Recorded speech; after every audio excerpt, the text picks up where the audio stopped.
Okay, rolling. Oh, it's been peaceful here in the Five Worlds. Or is it six? For the Dragon's Age. We are now currently guarding 12,000 treasure. Or is it 14,000? Now what about this Nasty Gnork character? I'll handle that question.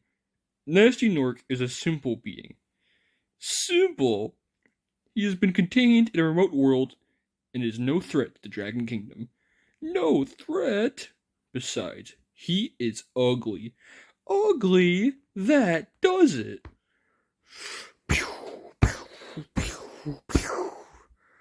Looks like I got some things to do. And I just did that. I did that, but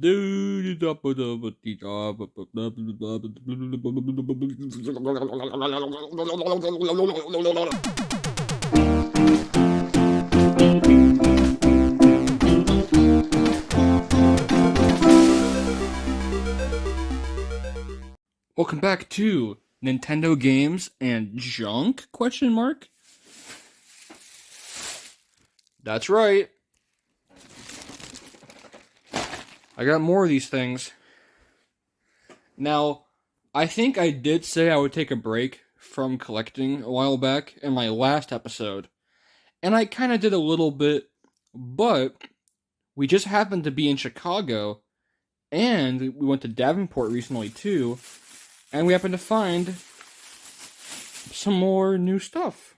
So yeah, we actually found some new games. Now, Chicago was great. We went to Chicago for a little vacation. We had gone to Galloping Ghost, which is amazing, as always. Not quite as amazing this time, because a lot of the stuff was down. A lot of their games were unplugged and were not up and running. But it was still a great time. It was still a great time. And they had a new pinball machine there, which I had not seen before, which was the Led Zeppelin pinball, and that was awesome. I loved that machine. That was a really fun machine, and overall, it was just a great experience. And then we went to the aquarium, and we also had like a little boat tour as well. So we did a lot in Chicago. It was a big trip for us, but it was a lot of fun. And we did go to one game store, and I should mention also that in Chicago, at the aquarium, at the gift shop, I have this adorable little friend. Yes, I saw him and I had to buy him. So, here he is. He is shaped like a friend. And I think his name is going to be Penta. Named after the famous Penguin games by Konami. Penguin Adventure, Antarctic Adventure. So this is Penta Penguin. So, he says hi. And yeah, he'll just kind of chill in the background there. There he is. Yeah. The aquarium was actually really awesome. Just, I didn't know if it would be like a real like hit with us or not, like a real exciting trip, but I actually really loved it. The aquarium was just like, I don't know. I chose to go there, and we went to a museum previously as well, last year for my birthday, I think. And the museum was kind of lame. Wasn't super cool, but the aquarium, oh my god, that was incredible. There was all different exhibits. There was actually like real penguins, like that guy, like live penguins were there. All the fish were cool. My favorite part was the, I guess, relaxation exhibit with all different colors of fish, different colors, different patterns. It was super cool, super soothing. And of course, there was the 4D movie with all the bubbles and the water splashing back. It was a lot of fun. Great experience. I would highly recommend going to the Shed Aquarium in Chicago. It is great. I give it a big thumbs up. And then, yeah, it is a lot. I guess this could also be like a half pickups, half Chicago trip video, because there was a lot to talk about actually. So fuck it, why not? Let's talk about Chicago. If you want to skip to the pickups, there'll be a timestamp somewhere just to skip to them. Well, I want to talk about this trip because it was actually really fun. At Galloping Ghost, I did record a lot of footage, a lot of pictures too, just pictures and video footage, because, recently, Pac-Man Museum Plus came out, and there was a lot of, let's just say, a lot of issues with it. A lot of emulation errors and stuff. So I wanted to record some real footage to compare it to, and I did that. And besides that, though, again, a lot of fun pinball games, a lot of fun video games. Led Zeppelin, of course, Pinball Machine was great. They finally had Granny and the Gators up and running, so I played that a bit too. And that one's a fun one too. You have to like go on a boat and like hit the buttons to like simulate, using paddles on a paddle boat. It's pretty weird, but it's a fun video pinball hybrid. When it comes to video pinball hybrids, the king of those is Baby Pac-Man, and I actually played a pretty good game there. I got to the third board, which that's a good score to me anyways. I was satisfied with that. There was a lot of games there that I had not seen before. I played Burning Force, which was excellent. I had played... What else did I play there? Oh yeah, Golly Ghost, which I have played before, but Golly Ghost is always really fun. It's a fun kind of light gun game. Not light gun, but I guess it kind of is. Just a gun game. I played as many classics as I could, of course. Asteroids is always gorgeous to see in person. All the Pac-Man games, of course, all the ones I could play. I could finally play Super Pac-Man, which was a lot of fun. Like, Super Pac-Man was finally working. I was happy I could play that and enjoy Super, because that's my favorite Pac-Man game. But yeah, like I said before, unfortunately, there were a lot of games not working. I believe at Galloping Ghost, they were trying to make room for a future expansion, so they had to, because there was construction going on too, I could see it. They had to move a lot of the machines and make room for them. Make room for the construction, so a lot of them were just kind of like in a little corner, all unplugged. And unfortunately, a lot of those were ones I actually wanted to play, like, Dig Dug 2 or iRobot, or any of those games that I saw during the Monday Mystery Games, so I couldn't actually play. I wanted to play, I wanted to play Dig Dug 2 so bad, but it's fine. Like, it was still a great trip, and we'll go back again some other day, so it's not like it's gonna be like... It's not like, like, the arcade's gonna be gone. Like, it's just like, poof, gone from existence. It'll be back up another day. So maybe then I'll finally play Dig Dug 2 and iRobot, and maybe then they will have King and Balloon and Toy Pop both there, which would be incredible. I would love that. But yeah. Other than that, we did have a little hotel stay in Chinatown of all places, kind of a random location, but it was pretty fun. It was a nice hotel.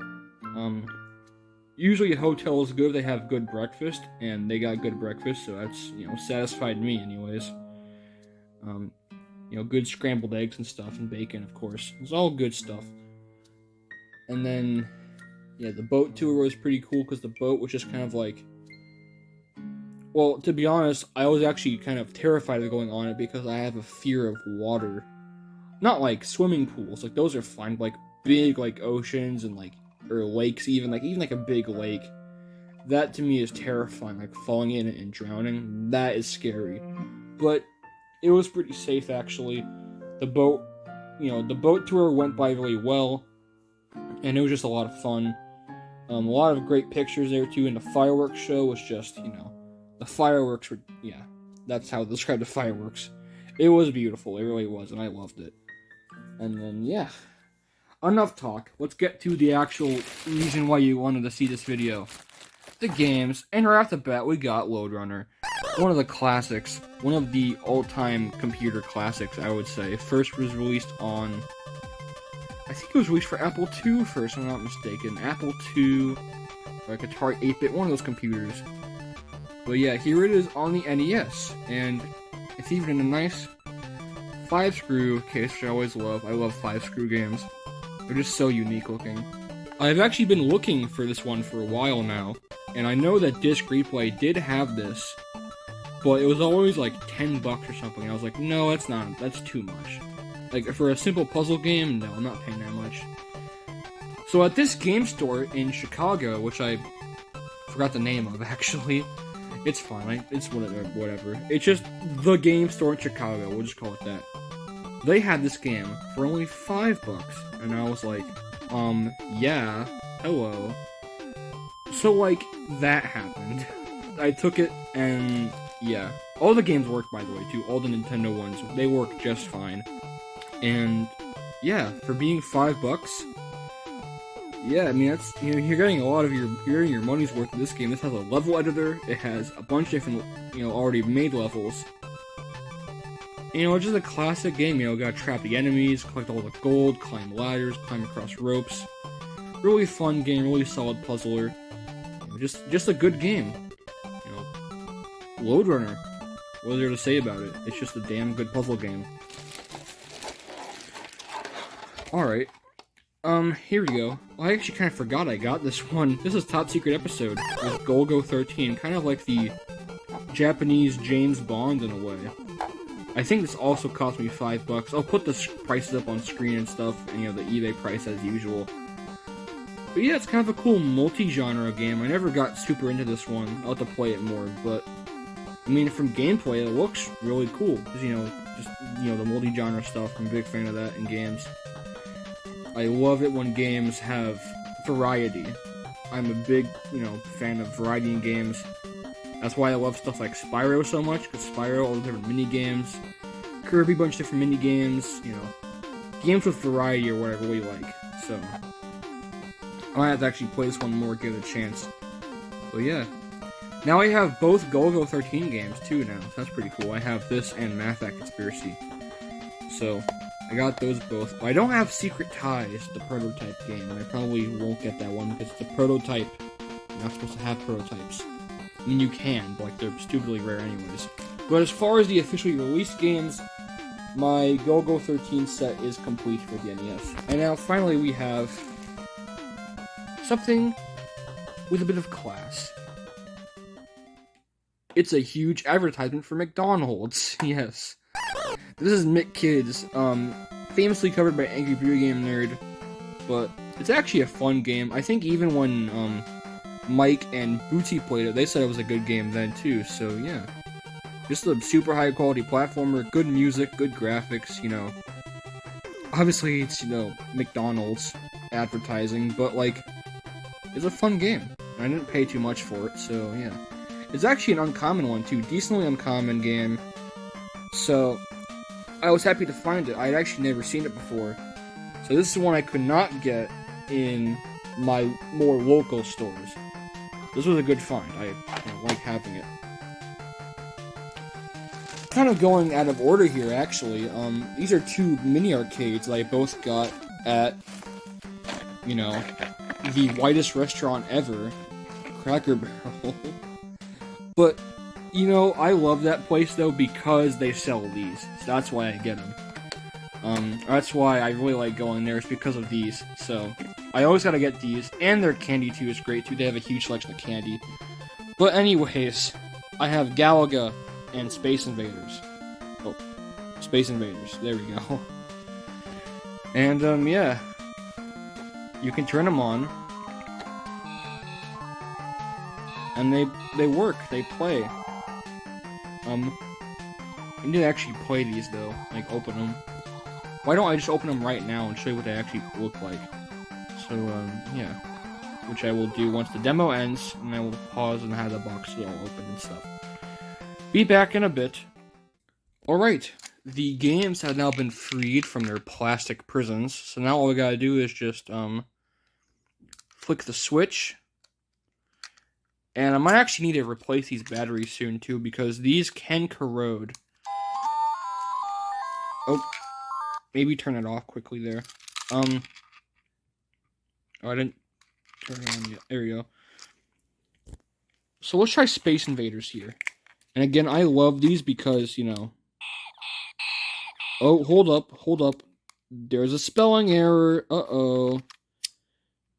Taisho Corp. Not a good look, buddy. How'd they get away with that? I don't know. But, oh. Pressed the wrong button. Sorry, my finger's getting in the way. But, I mean, yeah. Other than the horribly, like, you know, lame spelling mistake, the game actually does, well, that was a short game. But it does seem to, you know, look the part. The artwork's nice. And yeah, it seems to play the part too. And this, I think, I actually see myself playing a lot, actually. The little Space Invaders. I think I could get myself into this a lot. See, look at that. Taito spelled right on the bloody thing. You can't get it right on the game, but you can get it right on the back of the machine. Come on now. Alright. Oh, these are both space shooters, too. So there's a bit of a theme with these ones. Oh, yeah. And you thought that Space Invaders is hard to play. Get ready for Galaga. Oh, boy.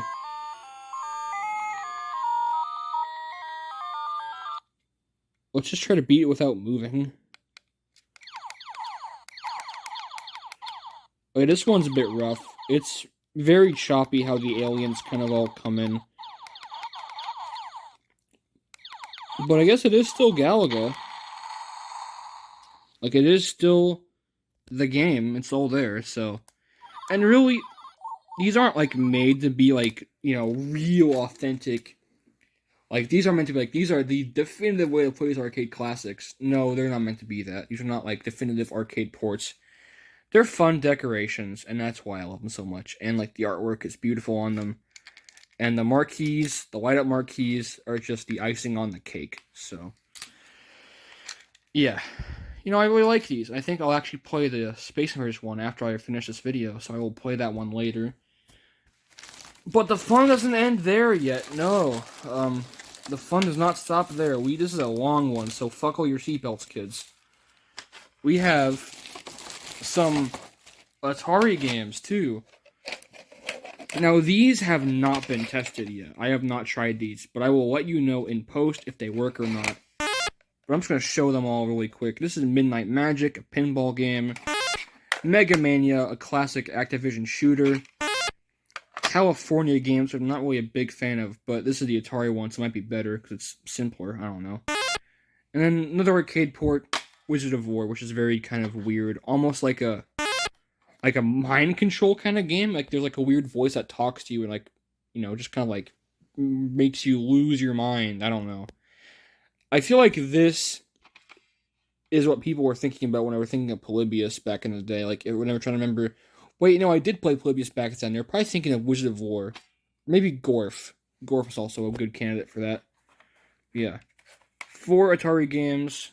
I will put the prices up on screen of how much I paid for these.